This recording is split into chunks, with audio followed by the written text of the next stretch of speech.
with Dr. Nario. As you know, Dr. Nario is at Biointegrative Health Center in Reno, Nevada. You can check them out online on their website and see all the different treatments and things that they do there. So thanks for being with us, Doctor. Hi, Steve. Thank you for having me again. Always a pleasure. All right, so we're going to talk about something that is really a pretty big deal. And from, the stuff that the podcasts and stuff I've listened to, it seems like a lot of people have this, but they're not really pinpointing it as gut health or gut issues. So let's just first go over what are some of the symptoms or effects that people may have where they might want to think about or figure out if they do have an unhealthy gut. What would some of those symptoms be? Well, Steve, this is very popular nowadays, especially when people are experiencing a lot of these abdominal symptoms. And some of the symptoms of unhealthy guts are usually mild and temporary, such as it can be nonspecific, upset stomach, bloating, abdominal pain. But again, it's usually just directly at your gut and digestive issues. But here's the kicker. You may be surprised to learn that many symptoms are not digestive problems in relation to your gut. And these are what we call systemic manifestations of disease. And again, it's so non-specific. You can think of other conditions that might cause this, like fatigue, brain fog, food allergies, even autoimmune diseases. And of course, one of the worst ones that could happen, and even cancer. So that's why it's a very broad topic now, and we really need to expand on this for patients' education. So it sounds like what you're saying is these things could be gut issues, but they also could be a number of other things. Yes, that is correct. Okay, so what about leaky gut? How is that related to an unhealthy gut, or what is that? What is a leaky gut? Well, We hear a Steve, lot about that. yeah, that's a common thing that you see: social media, TV, internet sites. Well, leaky gut really is something that they refer to when the lining is being broken down in your gut, or increased permeability, as they use that term.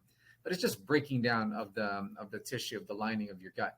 And again, it's a semi-permeable membrane, meaning it allows nutrients to pass through and absorb from the food.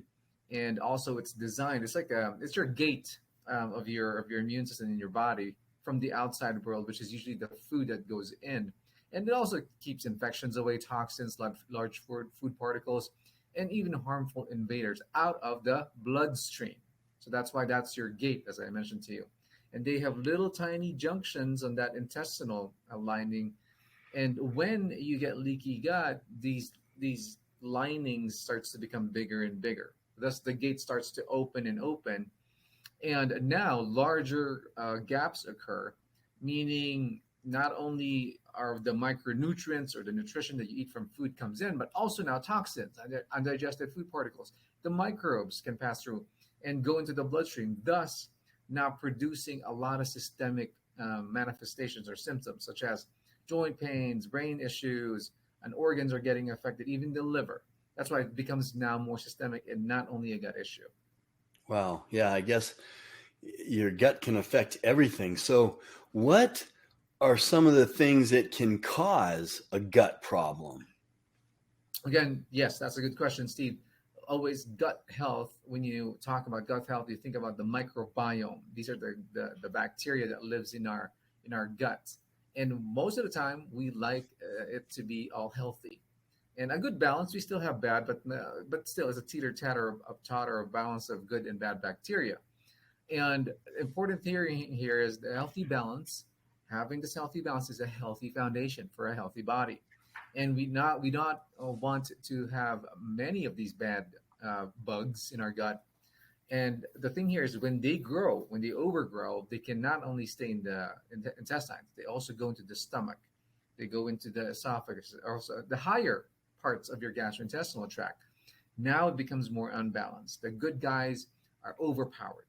And again, when this happens, there is now a development of so many things that we don't want to have. And and the causes, as you ask, most of the time comes from unhealthy inflammatory diet, a standard American diet, and also food sensitivities, food that we should not eat, gluten, dairy, antibiotics, overgrowth of bacteria that shouldn't be there, fungal yeast, could also be a culprit, and then bile flow that is impaired because bile also creates this balance and kills off bad bacteria when it gets into our guts. And low stomach acid, chronic stress, everybody's going through this, anxiety, and even a high toxin load from our everyday exposure. So this kind of leads into my next question. And, those are some things that cause it, but what can we do to improve gut health? Do you have treatments at the clinic, or I'm sure diet, but what can everyone out there listening to this, what can they do to improve their gut health? Well, Steve, you're right. Always don't forget about the basic pillars: lifestyle, regular exercise, lower the stress.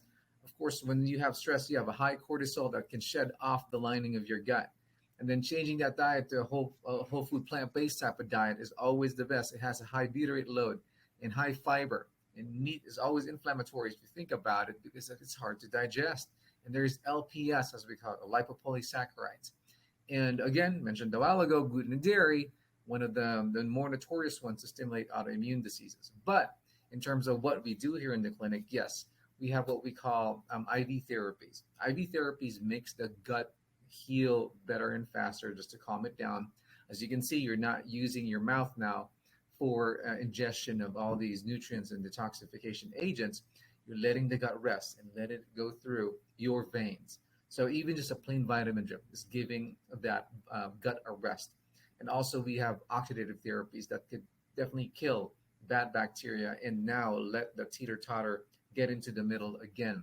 And also, as part of this would be supplements. Those are just some of the samples of the IVs, but like probiotics, spore biotics are the best ones to use now because they can actually resist the enzymes in your gastrointestinal tract that can kill the regular or the regular standard probiotics that we buy. So these ones are special. They're protected in terms of their lining. And then another one that I use a lot is berberine. Berberine is also is a bioactive compound found in plants such as golden seal, barberry, and it has been proven to actually maintain the good bacteria more and kill the bad bacteria in this fight to prevent inflammation in the gut. Yeah, Berberin's a good one. Well, thank you, doctor. There's a lot of things that they do at Biointegrative to treat not only gut issues, but other ailments. So as always, we appreciate your input, doctor. Thanks for being with us. Thank you, Steve, for having me again. As we all know, the knowledge is power, and thank you for letting me provide you with the edge in longevity and health maintenance, which I call the biological edge or the bio edge.